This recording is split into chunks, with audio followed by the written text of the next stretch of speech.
It's your boy reactshd back with another reaction video for you today. So we got Traveling Poor in 2025. Let's get right to it. Let's go. Is there anything more disgusting than the pores? Oh, if you can't afford deodorant, then you shouldn't be allowed outside. If you want to live in society, then act like it! But roasting them from my air-conditioned apartment felt unearned. So I decided to travel from Miami to Austin in the cheapest way possible in order to see how poor people Traveling eat, sleep, poor in 2025. First, I need to get to the airport. So I open up Uber, and oh look, a cheaper shared option. $30. That ain't bad. Honestly. And fellas, to the it's airport? not disappoint. As soon as I opened the door, there was a girl with "please don't look at me" vibes.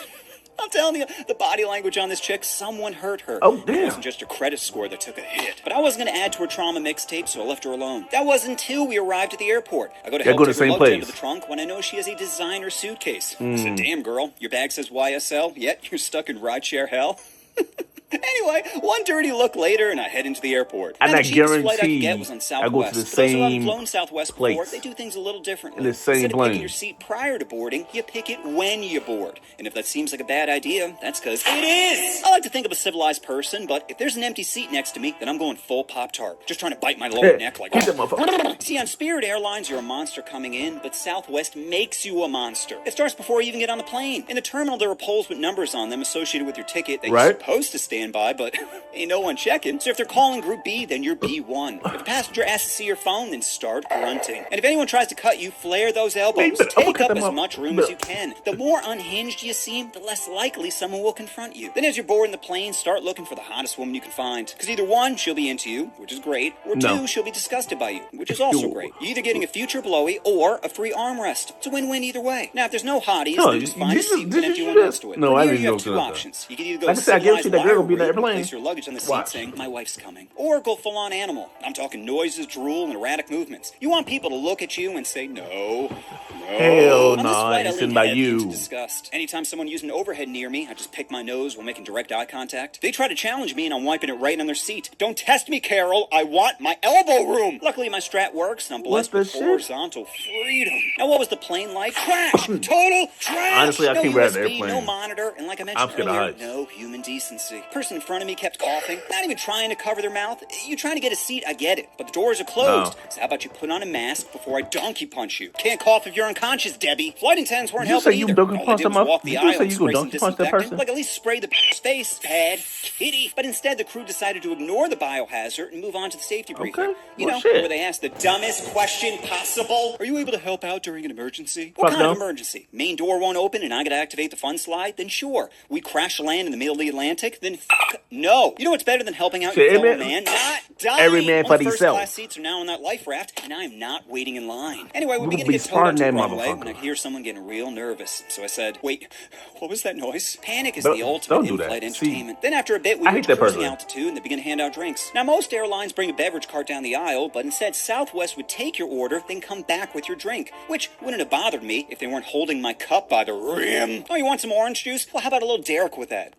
My germs. Fast forward a few hours later, and we land in Austin. I hopped in another shared Uber, except this one had a guy in it who was trying his hardest to spit game at me. Now, I'm a flirt, but I'm not a tease. So I said, hey man, I feel like you're trying to shoot your shot right now, but just want to let you know that I'm straight. And he replied with the classic, well, have you ever tried it? I said, bro, I can't stick a hot dog more than 2 inches in my mouth without gagging. I eat a lot of protein, so my back door is real stinky, and my biggest turnoff is the smell of poop. So no, I haven't tried it. Anyway, 10 awkward minutes later, and we arrived at my hotel, the La Quinta Inn. Immediately, I noticed a fire truck outside, which is always a great sign when you're looking to sleep. Now, before I tell you how trashy the hotel was, do you want to guess how much it was a night? $53. $53 a night! I didn't know there was anything under 100, so I knew it was going to be bad, but like a Kanye interview, it just kept getting worse. So I went inside and was greeted by a lady with neck tattoos. She tells me, you're lucky, they were about to shut the place down. I said, what do you mean shut down? She said there was a small fire a few hours earlier in someone's room, but it's all right now. Anyway, here are your keys and checkout's at 11. Right. So I head up to my room, but there's caution tape outside of it. I'm thinking, did this bitch give me ground zero? So I go back downstairs and Miss Damage says not to worry about it. I said, this feels like something I should definitely be worried about. She says, all right, well, if you want, we have a handicap room still available. I said, all right, I'll take that one. So I go to the Pop-Tart room, and the first thing I noticed were toenail clippings in the corner. And they weren't clean cuts either. Bro was chewing. And that pretty much set the tone. Everywhere you looked was another OSHA violation. Bathroom light was melting, paper cups had mold on them, and there was a small Filipino girl under the bed saying, you didn't see me. It was a disaster. If La Quinta is the Mexican Trump's trying to deport, it, then fill the bucket with ice. Anyway, the reason I What went the to fuck? Austin was to see comedian Mark Normand. He was performing at the Paramount Theater, which was a short 10-minute walk away. I thought it'd be a great chance to take in the sights, but it turns out the sights were mostly tents, needles, and grown men arguing with pigeons. I spent most of the time playing the game homeless or dead. But once I got past the human suffering, I arrived at the historic Paramount this is Theater. crazy. Now, I don't It know just- when this theater was built, but it was definitely before black people had rights. Every once in a while, you could hear the faint whisper of, not your kind. And just like segregation, I felt like a second-class citizen as my seat was all the way at the top. Damn, As I headed up to you the all the balcony, way I at the top. immediately got nervous. Because You the in the angle of the nosebleed seats was section. so steep. There weren't any guardrails either, so if you fell, it'd just be human water slide to the bottom. The worst part is over. you'd probably survive.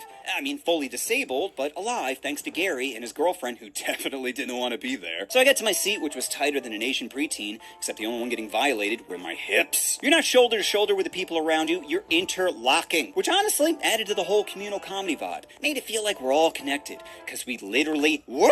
Anyway, the show was Holy great, but shit. exiting the theater was a nightmare. Huge traffic jam getting out, and we were Oh, I one hate like when fire you in the away middle from of the Trample top. City. All You it gotta takes is one dodge person everybody. crawling over another for the Left, wheelchair right, to middle. begin. But luckily, I made it out and walked back to my dirty La Quinta. Upon arriving, I noticed Oh, no, 3 how police can you- cars how can you outside, sleep? and I'm just praying it's something small, like a suicide. There could be a full-on drug bust where they're bashing in doors. Gonna be hard to sleep through. That's gonna be But sleep was out of the equation because the fire alarm had a low battery that would randomly. I know it's illegal to take the battery out, but it's also illegal to torture Listen, people. I'm taking So I that went to remove motherfucker it, out. then paused, I'm thinking, taking wait, that out. what if this triggers I'm it for the taking entire that out. building? A fire department Well, I was guess already I'm there killing once. the Maybe this entire is somebody building. Screw it. Fast forward to the morning, and I wake up feeling terrible. I don't know if it was the beeping, or jet lag, or a girl under my bed crying, but I Was did it not really a girl sleep underneath your However, I bed, needed to bro? get the hell out of this dumpster. So I packed myself up and headed downstairs, where the dude at the front desk asks if I enjoyed my stay. My Bullshit. response was, beep. Then I headed outside and was about to order another Uber when I noticed someone driving a rickshaw. I thought slave labor was illegal, but apparently not in Austin, so I flagged him down and asked if he could drive me to the airport. He said sure, and I hopped in his shopping cart. Now, I am not exaggerating when I From say there this to the is the airport? most dangerous thing I have ever done. The top speed is only 15 miles an hour, yet he decides to go on the fucking highway. We're just riding the shoulder like it's some sort of Mario Kart shortcut, and there's no seatbelt, so every time we hit a bump, I'm He's just going launched to- closer to Jesus. Worst part is he's only driving with one hand while vaping with the other. I'm gripping the seat for dear life as Oh, this yeah. guy's hotboxing the highway. But luckily, we Nah, made it off the game over. freeway, and I could see the airport in the distance. I say to the guy, I don't know they allowed rickshaws in the airport. He says, wait, they don't allow these? I said, I don't know. You're the one pedaling. Then he pulls over, and now I got to negotiate. I have at least a 25-minute walk with luggage. So I say to him,